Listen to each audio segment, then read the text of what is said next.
پاکستان دو قومی نظریہ کی بنیاد پہ وجود میں آیا۔ آج ہم جب بھی بات کرتے ہیں ہم اپنے اسلام کو اور اسلامی اصولوں کو مد نظر رکھے بغیر کوئی پالیسی نہیں بنا سکتے۔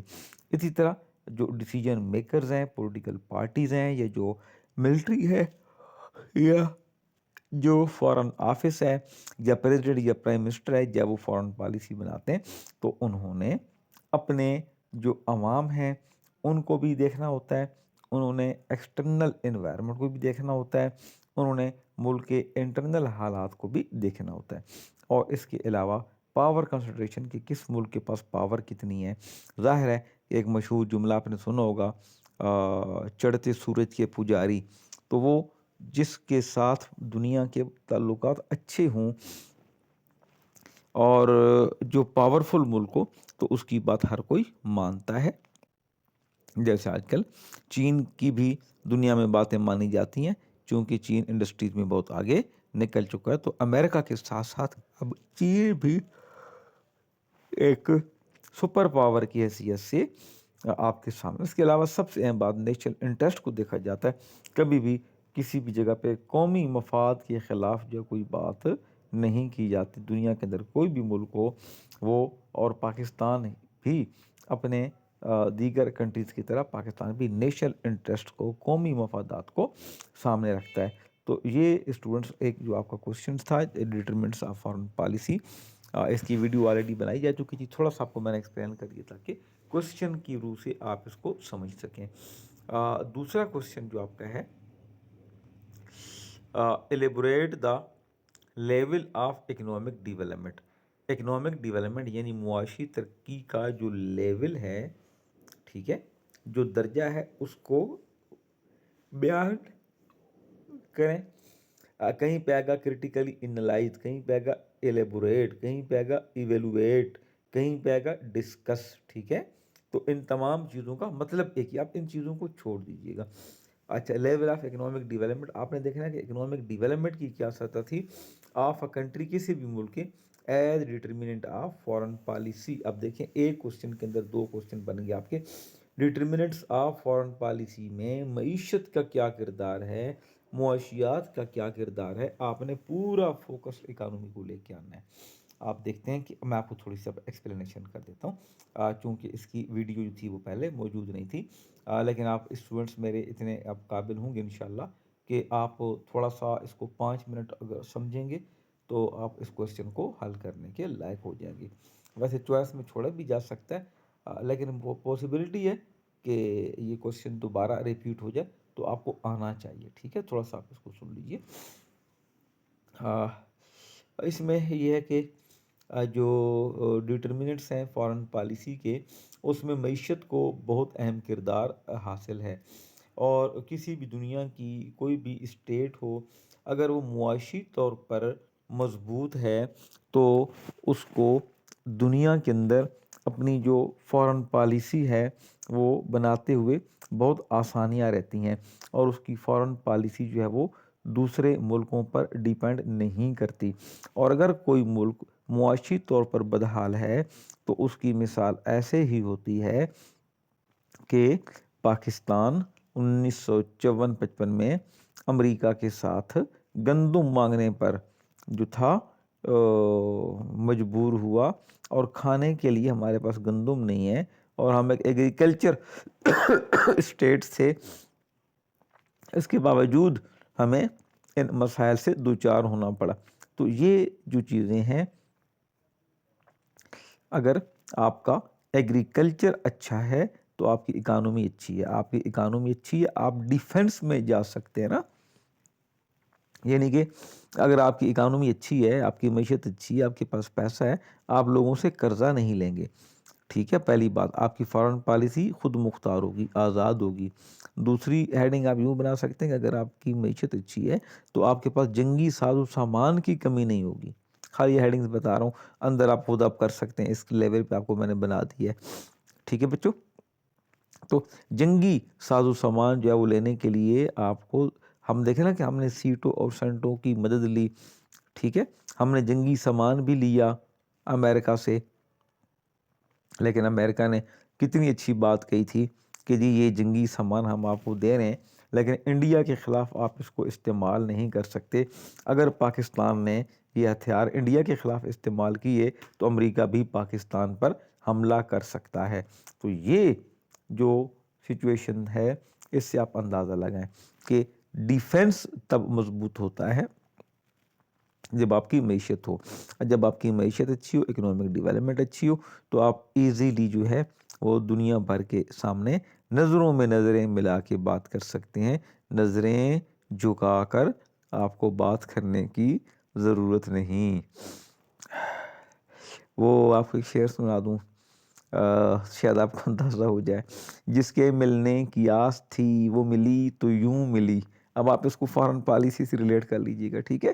جس کے ملنے کی آس تھی وہ ملی تو یوں ملی، میں نظر اٹھا کر تڑپ گیا وہ نظر جھکا کر چلی گئی۔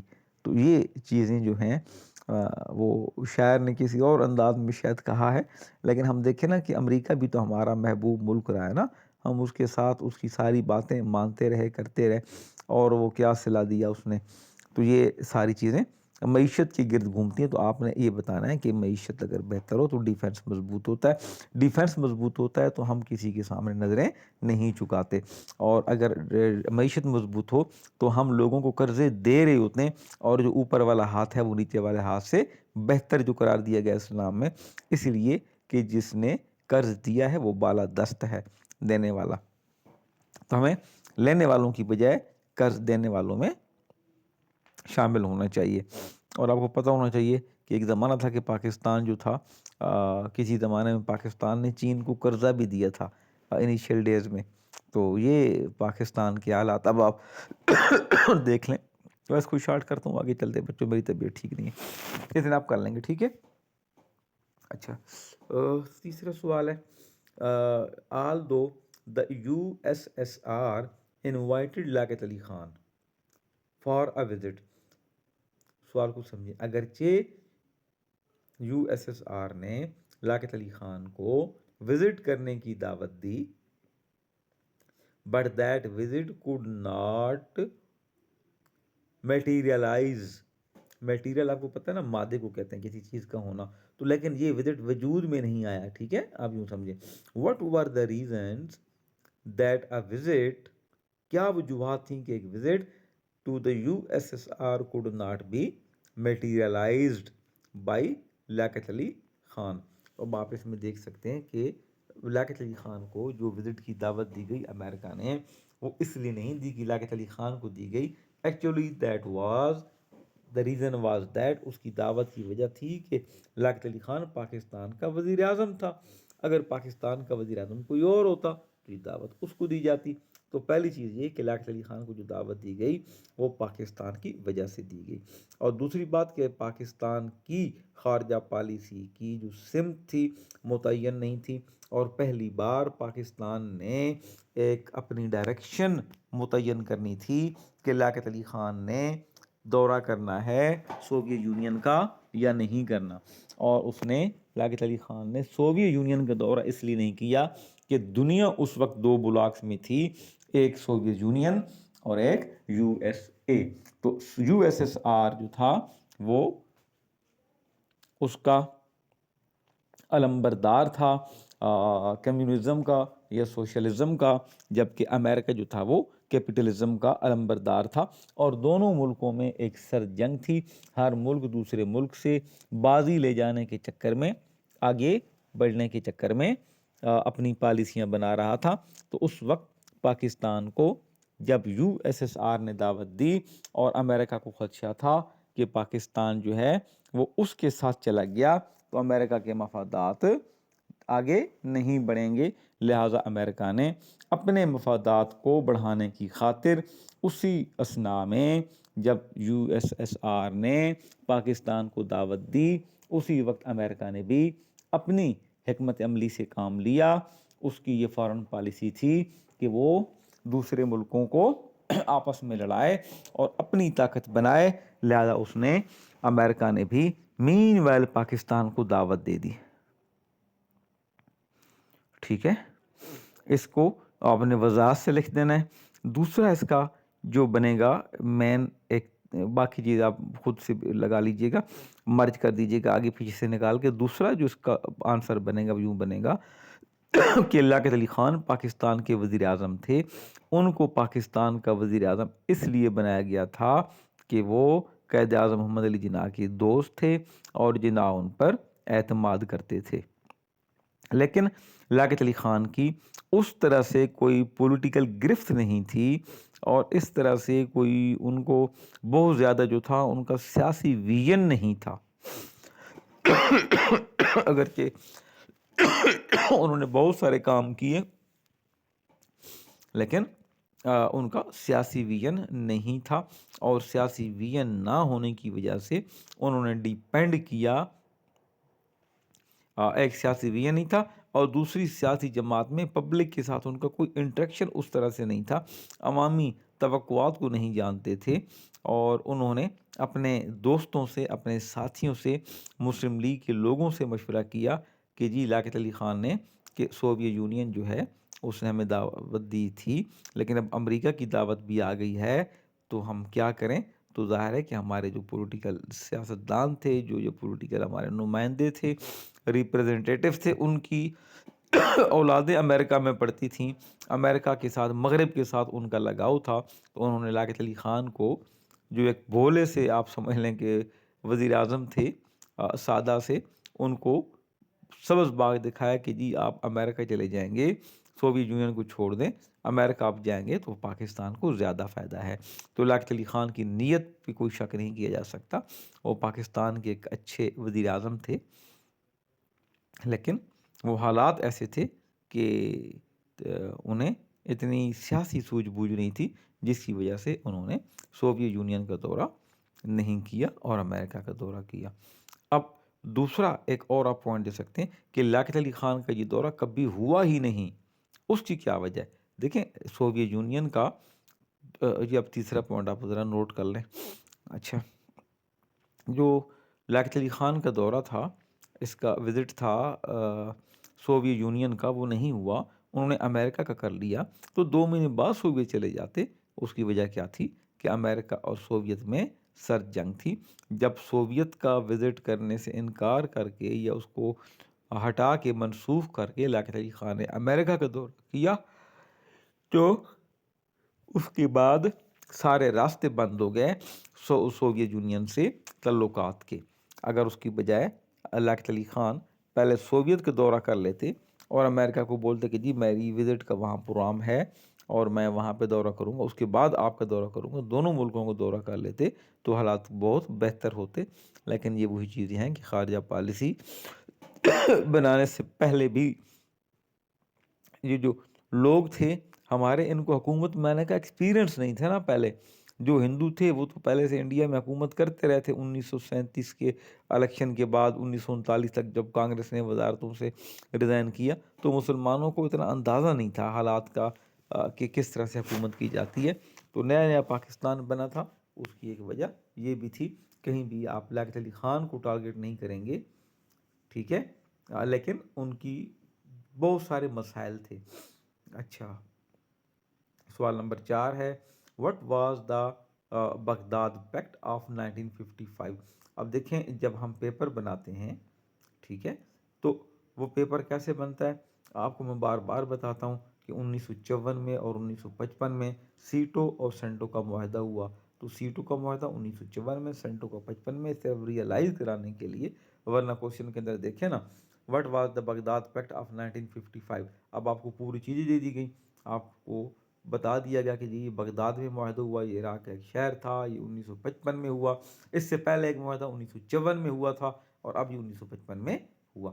اچھا، what was the name of Baghdad pact change to CENTO. دیکھیں اس کا بھی جواب اس کے اندر دیا ہوا ہے، ہیڈنگ دی ہوئی ہے وائی واز نیم چینج، کہ 1955 میں یہ معاہدہ ہوا اور اگلے سال شاید یہ اس اگلے سال جو تھا یہ کیا نام ہے عراق اس میں سے نکل گیا. عراق کے شہر میں ہوا تھا بغداد میں معاہدہ، تو اس کا نام بغداد پیکٹ تھا. جب عراق اس میں سے نکل گیا تو ظاہر ہے وہ بغداد کے نام کا کوئی جواز ہی نہیں تھا، تو اس کا نام ہٹا دیا گیا اور پھر اس کا نام سینٹو رکھ دیا گیا. یعنی سینٹرل ٹریٹی آرگنائزیشن. اچھا نیکسٹ اس کا why had the U S A not join the Baghdad pact elaborate. اب بتائیں کہ یو ایس اے نے اس کو جوائن کیوں نہیں کیا؟ اس لیے کہ یو ایس اے یہ سارا جو معاہدہ تھا وہ کرانے والا تھا، اس نے خود نہیں جوائن کیا، وہ لیڈ کرا تھا، باقی لوگوں کو اکٹھا کرا تھا، جس میں ترکی تھی اور پاکستان تھا اور عراق تھا اور دوسرا برطانیہ وغیرہ تھا. تو وہ جو برطانیہ تھا وہ بھی ایکچولی یو ایس اے کی ہی نمائندگی کر رہا تھا، تو وہ خود پیچھے رہا اور تاکہ اس کا نام بدنام نہ ہو کہ وہ سوویت کے خلاف کر رہا ہے. اس نے سارے کروائے ضرور معاہدے، لیکن دنیا میں اپنے آپ کو بدنامی سے بچنے کے لیے کہ سوویت کے خلاف میں نہیں ہوں، دنیا اکٹھی ہو رہی ہے. اچھا جی، سوال نمبر 5 آپ دیکھیں، critically analyse the impact of Indo Pakistan war of 1965. اب دیکھیں نا پھر وہ جگہ کہ تجزیہ کریں کہ کیا امپیکٹ تھا، کیا اثرات تھے 1965 کی پاک بھارت جنگ کے on Pakistan relations with the U S A and other western countries. کی جنگ ہوئی پاکستان اور بھارت کی، تو دنیا کے ساتھ جو ہے یو ایس اے کے ساتھ اور ویسٹ کے ساتھ پاکستان کے تعلقات کیسے بنے. تو یہ آپ کو میں نے کہا تھا کہ آپ یہ ویڈیوز پہلے والی ساری دیکھ لیں، وہ اب دیکھ چکے ہیں تو اب آپ کو سمجھنے میں آسانی ہوگی. جن جن لوگوں نے وہ تمام ویڈیوز کم از کم 2 دفعہ سنی ہیں، آپ سے میں نے کہا تھا کہ ایک دفعہ وہ ویڈیو سن لیں، اس سے لیکچر بنا لیں اور لیکچرز پڑھنے کے بعد دوبارہ اس کو لازمی سنیں تاکہ آپ کو سمجھ میں چیزیں. تو آپ یہ دیکھیں کہ یہ کوسچنز آپ کے جانے پہچانے ہیں، لیکن آپ کو دماغ پہ تھوڑا بوجھ ڈالنا پڑے گا، تھوڑا سا زور ڈالنا پڑے گا. 1965 کی پاک بھارت جنگ ہوئی، اور اس سے پہلے یہ جنگ جو ہوئی اس سے پہلے پاکستان سیٹو اور سینٹو کا ممبر بن چکا تھا، اور پاکستان کو یہ امکان تھا کہ یقین تھا کہ امریکہ ان کی مدد کرے گا. دوسرے نمبر پر 1962 میں انڈیا کی اور چین کی جنگ ہوئی، اور اس جنگ میں آپ نے دیکھا کہ چین اس جنگ میں جیتا. پاکستان کو یہ بھی امید تھی کہ چین جو ہے وہ انڈیا کا دشمن ہے، اور اگر بھارت کی جنگ ہوئی تو چین ہماری مدد کرے گا. اچھا، چین نے ہماری مدد کی، ٹھیک ہے، اور چین نے کہا تھا انڈیا کو کہ بھائی اگر پاکستان کے ساتھ تم نے زیادہ گڑبڑ کی تو پھر ہم تمہارے اوپر بھی حملہ کریں گے. چین نے اپنی فوجیں انڈیا کی سرحد پہ لانا اکٹھے کی تھیں ستمبر 65 میں، تو چین پھر انڈیا نے جنگ بند کی، ورنہ وہ جنگ بند نہ کرتا. تو چین نے پاکستان کی مدد کی، لیکن یہ معاہدے سیٹو اور سینٹو تو چین کے خلاف تھے. اس کے باوجود چین نے مدد کی ایک اچھے دوست کی طرح، جبکہ جو معاہدے کرنے والے تھے وہ آخری ٹائم پر ہم سے دور ہو گئے اور انہوں نے ہماری کوئی مدد نہیں کی، جس کی وجہ سے پاکستان کو ریئلائز ہوا کہ ہمیں کچھ کرنا چاہیے. یہ جو معاہدے ہم نے کیے ہیں مغربی دنیا کے ساتھ اور امریکہ کے ساتھ، ان سے ہمیں کوئی فائدہ نہیں ہو رہا. تو پاکستان نے اپنی فارن پالیسی پھر تھوڑی سی ریپلیس کی، اور پھر بعد میں 65 کی جنگ کے بعد بھٹو نے خاص طور پر یہ کوشش کی کہ خیر ایوب خان کی حکومت تھی 68 تک یا 69 تک، لیکن بھٹو نے بہرحال وہ چین کے ساتھ جو تھا اور سوویت کے ساتھ اپنے جو تعلقات تھے وہ بہتر بنانے کی کوشش کی. اگرچہ کہ وہ حکومت سے ریزائن کر چکے تھے، وزیر خارجہ سے انہوں نے 1966 میں ریزائن کر دیا تھا، لیکن تعلقات جو تھے وہ ان کے برقرار تھے. تو پاکستان جو تھا وہ آٹومیٹیکلی یو ایس اے سے اور مغربی دنیا سے دور ہو گیا. اچھا جی، چھٹا کوشچن ہے ڈیئر اسٹوڈنٹس کہ زیڈ اے بھٹو، آپ کو پتہ ہے ذوالفقار علی بھٹو اللیجڈ، اس نے الزام لگایا that U S A had threatened ہم، کہ یونائٹڈ اسٹیٹس نے اس کو دھمکی دی ہے آف ہوریبل کانسیکوینسز، خوفناک نتائج کی. What were the causes of such animosity shown by the USA towards Z.A. Bhutto? آپ بتائیں کہ کیا وجوہات تھیں جن کی بنیاد پر امریکہ نے ذوالفقار علی بھٹو کے ساتھ اتنا سخت رویہ اپنایا. Discuss Pakistan USA relations during Z.A. Bhutto government from 1972 to 1977. اب آپ کو کتنا اچھا بتا دیا کہ پاکستان کے اندر جو بھٹو تھے وہ وزیر اعظم بنے، 1971 میں پاکستان ٹوٹا، 1972 میں بھٹو پاکستان کے وزیر اعظم بنے، 1977 تک وہ پاکستان کے وزیر اعظم رہے۔ اس عرصے میں بھٹو نے دنیا کے ساتھ بہت سارے تعلقات قائم کیے۔ بھٹو نے جو اپنی خارجہ پالیسی بنائی، اس خارجہ پالیسی سے امریکہ جو تھا وہ خوش نہیں تھا۔ اس کی 2-3 وجوہات ہیں۔ پہلی وجہ کہ ذوالفقار علی بھٹو نے اسلامی سربراہی کانفرنس بلوائی 1974 میں پاکستان میں۔ یہ دوسری اسلامی سربراہی کانفرنس پوری دنیا کے مسلمانوں کو اکٹھا کرنے میں اہم کردار ادا کیا اس نے، اور اس کے رسپانس میں امریکہ کو یہ ہوا کہ بھٹو کے ساتھ کچھ کرنا پڑے گا، یہ اسلام کو اکٹھا کر رہا ہے، اس کو سبق سکھانا پڑے گا۔ دوسرا، بھٹو نے پاکستان میں قادیانیوں کو غیر مسلم قرار دیا۔ پاکستان کے آئین میں دوسری کانسٹیٹیوشنل امینڈمنٹ یا آئینی ترمیم کے ذریعے اس کا مطالبہ ہندوستان کے مسلمان بہت عرصے سے کر رہے تھے، پاکستان بننے سے پہلے بھی اور پاکستان بننے کے بعد بھی پاکستانیوں نے مطالبہ کیا۔ یہ جب کام کیا بھٹو نے تو انٹرنیشنل جو ورلڈ تھی اس نے پھر بھٹو کو جو ہے وہ عبرت کا نشانہ بنانے کا ایک فیصلہ کیا۔ تیسرا، بھٹو نے پاکستان کے کراچی کو انٹرنیشنل شہر بنا دیا۔ بھٹو کی دوستیاں بڑے بڑے لوگوں کے ساتھ تھیں، یہ سارا آپ کو بتا چکا ہوں، ٹھیک ہے۔ تو بہرحال اس کے بعد ہم دیکھتے ہیں کہ جو بھٹو صاحب تھے انہوں نے جب ایٹم بم بنانے کی بات کی تو امریکہ نے دھمکی دی۔ ہنری کیسنجر امریکہ کے وزیر خارجہ تھے، اس نے پاکستان آ کر بھٹو کو کہا کہ بھائی تم یہ ایٹم بم بنانا چھوڑ دو، اگر تم نے ایٹم بم بنایا تو ہم تمہیں عبرت کا نشان بنا دیں گے، ہم تمہیں پتھر کے زمانے میں پہنچا دیں گے۔ تو بھٹو نے کہا کہ ہم ایٹم بم بنائیں گے، بے شک ہماری قوم کو گھاس کھا کر ہی گزارا کیوں نہ کرنا پڑے۔ اور پھر یہ جو بات ہے یہ پوری ایک حقیقت ہے، یہ کوئی کہاوت نہیں ہے۔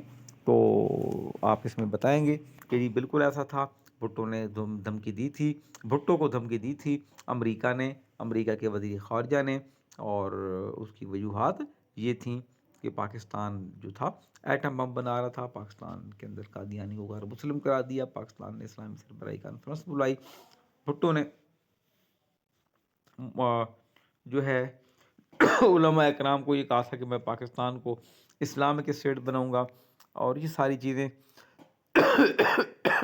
بھٹو نے پاکستان میں شراب پر پابندی لگائی، اس سے پہلے شراب عام تھی، اور آپ پڑھیں گے آگے کسی چیز میں کہ جب 1970 کی جنگ لگ رہی تھی تو پاکستان کے فوجی بھی وہاں شراب پی رہے تھے، یہ سارا افسروں کو ملتی تھی، لیکن بھٹو نے شراب پر پابندی لگائی صحیح معنوں میں کہ اب وہ کی شراب کی دستیابی نہ ہو کسی کے لیے۔ تو یہ بھٹو کے اقدامات جو تھے وہ انٹرنیشنل دنیا کے لیے قابل قبول نہیں تھے، یہ اس کی وجوہات ہیں۔ اور اوورال بھٹو اور امریکہ کے درمیان تعلقات کشیدہ رہے، سرد رہے تعلقات۔ وجہ کیا تھی کہ امریکہ جو تھا وہ بھٹو کو پسند نہیں کرتا تھا، اور کیوں پسند نہیں کرتا تھا؟ The reason behind it was that Bhutto was socialist, he was communist. اس نے جیتا بھی تو کمیونزم کا نعرہ لگا کے جیتا کہ اسلامی کمیونزم ہم لے کے آئیں گے، اسلام ہمارا دین ہے، قرآن پاک سے ہم استفادہ کریں گے، اور طاقت کا سرچشمہ عوام ہے، اور پاکستان میں جمہوریت ہوگی، اور ہم اپنے سوشلزم کے ذریعے مسائل کا حل نکالیں گے۔ تو بھٹو کمیونزم یا سوشلزم کا علمبردار تھا اور کیپٹلزم کے خلاف تھا، اور یہی وجہ تھی کہ بھٹو نے بعد میں چیزوں کو نیشنلائز کیا تھا، جتنے بھی ادارے تھے پرائیویٹ ان کو خرید کے گورنمنٹ کا بنا دیا تھا، تاکہ لوگوں کو زیادہ سے زیادہ سکون ملے، فیسلٹیز ملے۔ تو اس کو آپ کر لیجئے گا۔ 7واں سوال ہے what were the causes of tensed relations, tension والے ریلیشنز کی وجوہات بتائیں between Afghanistan and Pakistan since 1947۔ میرے خیال میں بہت اچھا آپ نے پڑھا ہوگا، ایزی سے سوال ہے کہ 1947 سے لے کے اب تک پاکستان اور افغانستان میں ٹینشن کی وجوہات کیا ہیں۔ وہ آپ کو پتہ ہے کہ افغانستان نے پہلے دن سے کہا کہ جی ہم تو اس ڈیورنڈ لائن کو نہیں مانتے، سرحد کو نہیں مانتے۔ خیبر پختونخوا کے جو علاقے ہیں ان پہ افغانستان نے اپنا مطالبہ کیا، کبھی کہا کہ افغانستان کو دو، کبھی کہتا ہے کہ ان کو الگ ملک بناؤ۔ جیسے خیبر پختونخوا میں کچھ شرپسندوں نے کہا تھا کہ ہمیں علیحدہ خیبر پختونخوا چاہیے اس وقت، تو یہ جو تھے بھٹو جو افغانستان، انہوں نے کہا کہ جی ہم ان کے ساتھ ہیں، ان کا مطالبہ جائز اور آپ ان کو علیحدہ وطن دیں. تو یہ ایک تھا. پھر یونائٹڈ نیشنز میں افغانستان نے پاکستان کی رکنیت جو تھی اس کی مخالفت کی. اور پھر ہم یہ دیکھتے ہیں کہ کبھی کبھار روس افغانستان اور پاکستان کے حکمرانوں نے وزٹ کیے، لیکن اوورال ہمارے ہاں جو حالات تھے. پھر پاک افغان وار میں، سوویت افغان وار میں پاکستان نے سوویت کے خلاف افغانیوں کو ساتھ دیا، لیکن جیسے ہی وہاں سے وہ حالات خراب ہوئے، سوویت ٹوٹا، واپس گیا. یہاں پہ افغانستان کے حالات خراب رہے اور پاکستان نے مہاجرین کو ایز اے اسلامی مملکت ہونے کی اور ایز اے مہاجرین اور پناہ گزین ان کو ادھر اجازت بھی دی. یہ جو پناہ گزین تھے یہاں کلاشنکوف اور ہیروین لے آئے، اور پاکستان میں ڈکیتیاں، چوریاں اور یہ نشہ پھیلانے کے واقعات بہت تیزی سے بڑھنے لگے. یہ بچوں اس طرح کے مسائل تھے. پھر ہم دیکھتے ہیں کہ طالبان کی حکومت قائم ہوئی، پاکستان نے اس کو وہ کیا، قبول کیا. لیکن پھر کچھ عرصے بعد جب امریکہ نے افغانستان پہ حملہ کیا 9/11 کے انسیڈنٹ کے بعد، تو پاکستان کو ایک بار پھر افغانستان کے خلاف جو ہے وہ امریکہ کو اڈے دینا پڑے. اور پھر جب امریکہ کو طالبان نے بھگا دیا، امریکہ یہاں سے جہاز چھوڑ کے چلے گئے، بھاگ گئے یہاں سے، اپنا اسلحہ چھوڑ کے، چیزیں چھوڑ کے، فوجیوں کی جان بچا کے خالی کر دیا. اور ایک دفعہ پھر طالبان آئے تو پاکستان نے پھر افغانستان میں طالبان کی حکومت کو تسلیم تو کیا، لیکن افغانستان کی جانب سے جو دہشت گردی کے واقعات ہیں وہ مسلسل ہوتے رہے، اور ہمیں جو ہے وہ ان سرحدوں پر شدید مزاحمت کا سامنا کرنا پڑا. دہشت گرد آتے ہیں، پاکستان کو نقصان پہنچاتے ہیں، پاکستان کے لوگوں کو مارتے ہیں. تو ظاہر ہے کہ پھر پاکستان کی آرمی کو بھی کارروائی کرنا پڑتی ہے دہشت گردوں کے خلاف. اور ہماری جو ہم جب کارروائی کرتے ہیں تو پھر افغانیوں کو تکلیف ہوتی ہے کہ جی یہ پاکستان کارروائی کیوں کرتا ہے. تو یہ تھوڑی سی چیزیں آپ کو میں نے تازہ کر دیں. نیکسٹ آخری question, discuss Pakistan relation with China from 62 to 1977. اب اس ریلیشنز کہیں بھی آ سکتے ہیں. یہ جو آپ کو میں نے فیسز پڑھائے تھے، third phase of Pakistan foreign policy 1962 to 1977، اس میں آپ دیکھیں کہ اس عرصے میں جو ریلیشن میں نے آپ کو پڑھا تھا 1962 ٹو 71 تک پڑھا دیا تھا، تو بہرحال یہ 77 تک آ گیا ہے. تو 62 میں آپ دیکھیں سمپل سی بات کہ چین اور انڈیا کی جنگ لگی، ٹھیک ہے. 62 میں 1963 میں اگلے سال پاکستان اور چین کے درمیان سرحدی معاہدہ ہوا. اس سرحدی معاہدے کے روح سے جو تبت کا علاقہ تھا، چین کی خواہش پر پاکستان نے چائنا کو دے دیا، جبکہ چین نے K2 کی چوٹی پاکستان کو گفٹ کی. کہ K2 was the part of China, but اس نے پاکستان کو ایز اے ہدیہ، ایز اے تحفہ دیا تاکہ دونوں ملکوں کے درمیان تعلقات خوشحال رہیں. اس کے بعد 65 کی جنگ ہوئی، چین نے پاکستان کی بھرپور مدد کی. اس کے بعد پھر ہم دیکھتے ہیں کہ 71 کی وار ہوئی، اس میں بھی چین نے بے شمار مدد کی. اور پھر بھٹو کے دور میں 72 سے لے کے اور 77 تک ٹوٹلی پاکستان کے جو ریلیشنز تھے وہ چائنا کے ساتھ رہے، کیونکہ چائنا جو تھا وہ، اور ساتھ سوویت کے ساتھ بھی ریلیشن بنانے کی کوشش کی گئی، اور ان ملکوں نے پاکستان میں بے شمار پروجیکٹس کیے، چائنا نے بھی اور سوویت نے بھی. تو یہ ان چیزوں کو آپ دیکھ لیجئے گا. میرے خیال میں اتنا کافی آپ کو سمجھ میں آ گئی ہوگی. اور ایک پیپر کل آپ کو ویڈیو بنا دوں گا تاکہ آپ کو کلیئر ہو جائیں چیزیں. اگر ٹائم ملا تو 2 بنا دوں گا. آپ کا پارٹ 1 کا سارا سلیبس یہاں سے کلیئر ہے. یہی چیزیں پھر پارٹ 2 میں بھی آئیں گی، اس کا پیپر آپ کو پھر بعد میں بنا دوں گا. میں آپ سے معذرت خواہ بھی ہوں کہ پچھلے ایک ہفتے سے آپ سے ویڈیوز نہیں بنا سکا، چونکہ طبیعت میری بہت ناساز، ابھی بڑی مشکل سے ویڈیو کو بریک دے کے میں نے اور وہ کیا ہے. لیکن بہرحال ہماری دعائیں کہ اللہ تعالیٰ آپ کو کامیاب رکھے، کامیاب کرے، اور دعاؤں میں یاد رکھیے گا. اللہ حافظ.